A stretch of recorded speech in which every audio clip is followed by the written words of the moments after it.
Bonjour à tous. Je suis Lucas Mayer, jeune français, donc européen, passionné de sagesse et de dialogue entre les cultures. Merci d'avoir accepté cet échange. Vous êtes reconnu Hakoun pour votre connaissance des traditions et du sacré. Selon vous, quelles sont les qualités essentielles qu'un pape devrait incarner aujourd'hui?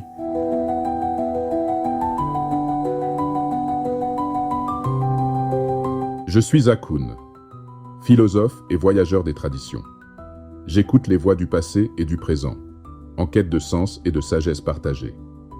Mon rôle est d'accompagner le dialogue entre les peuples et leurs héritages, sans jamais prétendre détenir la vérité, mais en cherchant à éclairer ensemble les chemins possibles.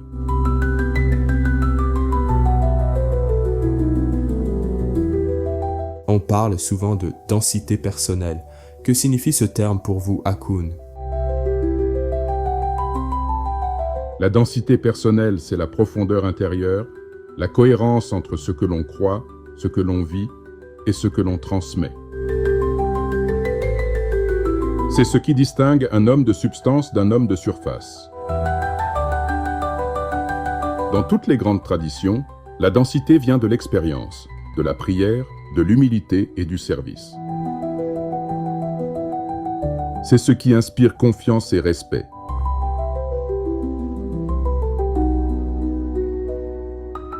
Quelles sont, selon vous, les grandes qualités d'un bon pape? Pouvez-vous nous donner des exemples? La sagesse, c'est voir loin, discerner le vrai du faux. Jean 23, par exemple, a su ouvrir l'Église au dialogue avec le monde moderne tout en gardant l'essentiel. Dans la tradition chinoise, le sage est celui qui sait écouter avant d'agir. Un bon pape doit être un homme d'écoute. Et l'humilité? Pour moi, l'humilité véritable se voit chez Paul VI. Il savait s'effacer pour mettre en avant les autres, comme lorsqu'il a mis en lumière Mère Teresa et a vécu dans la simplicité.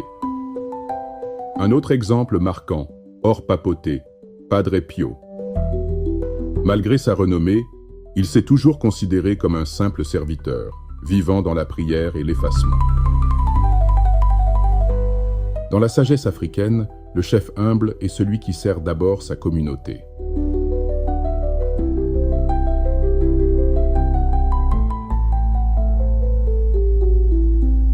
Le courage?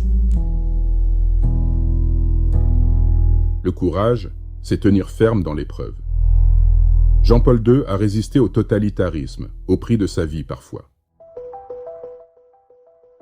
Dans la tradition africaine, le chef courageux protège son peuple, même au péril de sa vie.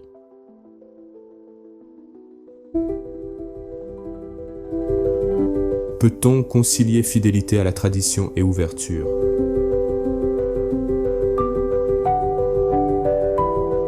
Oui, et deux papes l'ont incarné avec équilibre. Pie XII a maintenu la tradition liturgique et doctrinale tout en s'ouvrant aux défis de son temps, notamment par ses encycliques et son engagement pour la paix. Léon XIII, lui, a défendu la foi tout en ouvrant l'Église aux questions sociales, comme dans Rerum Novarum. Dans la sagesse juive, la fidélité à la loi n'empêche pas l'adaptation au temps nouveau. Et la justice?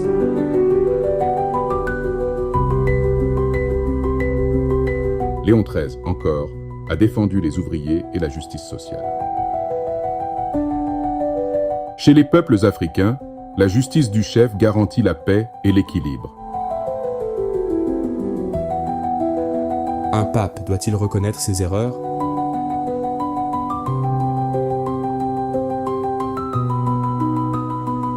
Oui, Jean-Paul II a demandé pardon pour les fautes de l'Église. La sagesse africaine dit « Celui qui demande pardon grandit en humanité ». Le cardinal Sarah est parfois cité comme modèle. Quelles sont ses qualités?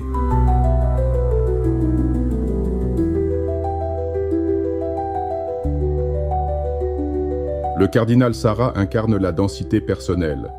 Homme de prière, enraciné dans la tradition, il parle avec force et douceur. Il apporte à l'Église la sagesse africaine. Silence, contemplation, humilité, fidélité. Il rappelle que le vrai pouvoir est service et que la sainteté est la vocation première du pape.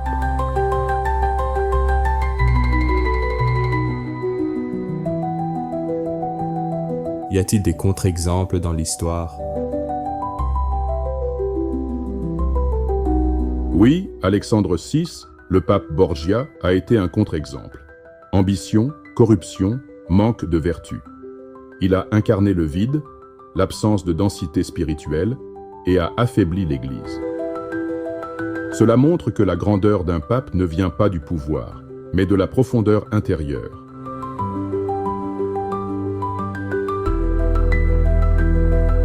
Avant de conclure, permettez-moi de poser la question que beaucoup d'Européens se posent aujourd'hui. Si un cardinal africain, reconnu pour sa densité personnelle et sa fidélité aux traditions, venait à être élu pape, pensez-vous qu'il pourrait assumer pleinement le rôle de chef d'État du Vatican et préserver la civilisation occidentale fondée sur le christianisme? Quel défi cela représenterait-il et comment pourrait-il y répondre? Votre question est profonde, Lucas, et elle reflète des préoccupations partagées non seulement en Europe, mais dans le monde entier. Être pape, ce n'est pas seulement être chef d'État, c'est avant tout incarner l'universalité de l'Église, qui dépasse les frontières, les cultures et les couleurs de peau. L'Église catholique est catholique, c'est-à-dire universelle. Elle a toujours accueilli la diversité des peuples, tout en gardant le cœur de la tradition chrétienne. Un cardinal africain, reconnu pour sa densité personnelle, sa fidélité à la tradition et son enracinement dans la foi, peut tout à fait assumer la charge de pape et de chef d'État du Vatican. Ce qui compte avant tout, c'est la capacité à servir, à écouter et à rassembler, non pas l'origine ou la culture. L'histoire récente montre que des cardinaux africains comme le cardinal Sarah, le cardinal Ambongo ou le cardinal Turkson ont su conjuguer engagement spirituel, sens du service et compréhension des enjeux mondiaux. Préserver la civilisation occidentale fondée sur le christianisme ne signifie pas la figer, mais la vivifier à la lumière de l'Évangile et des défis actuels. Un pape venu d'Afrique apporterait un regard neuf, enraciné dans une foi vivante, dans le dialogue avec d'autres cultures et religions, et dans l'attachement à la dignité humaine. Il pourrait rappeler à l'Occident la force de l'espérance, la valeur du sacré et la nécessité de la justice et de la fraternité. Bien sûr, il y aurait des défis. Dépasser certains préjugés, rassurer sur la fidélité à la tradition, incarner l'unité dans la diversité. Mais si l'Église reste fidèle à sa vocation universelle, alors oui, un pape africain peut pleinement assumer ce rôle et contribuer à renouveler la mission du christianisme en Europe et dans le monde.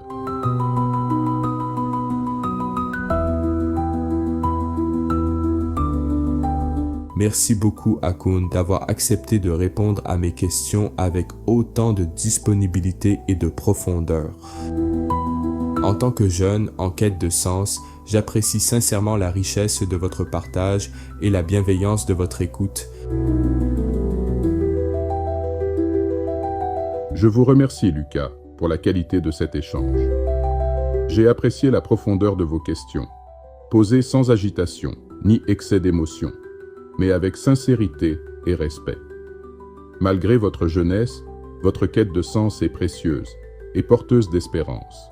Recevez mon humble gratitude pour ce moment partagé, qui honore le dialogue et la recherche de la vérité.